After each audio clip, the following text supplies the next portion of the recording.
অপেক্ষা করতে করতে চলেই আসলো পৌষ পার্বণ।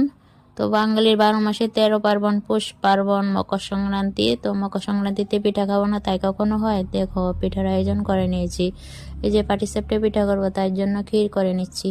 তো ক্ষীরটা কি দিয়ে বানালাম, পিঠাগুলি কি দিয়ে বানালাম অবশ্যই ব্লগে দেব। এখন মিনি ব্লগ দিচ্ছি, তো অবশ্যই দেখে নিও। এই দেখো পাটিসাপটা পিঠার মধ্যে যে পুর বা ক্ষীর দিয়ে দিলাম। এখন উল্টিয়ে পাটির মতন বটে নেব।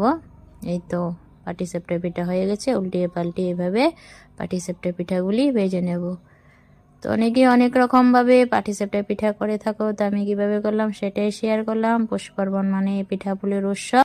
আমরা বাঙালিরা এই যে পিঠাপুলির দিন কবে আসবে একটি বছর অপেক্ষা করে থাকি। পৌষ পার্বণ, মকর সংক্রান্তি কবে আসবে, নানা রকমের পিঠাপুলি বানিয়ে খেতে পারবো। তো এই দেখো আমার পাটিসাপটা পিঠা হয়ে গেছে রেডি। ভালো লাগলে ভিডিওটা শেয়ার দিও।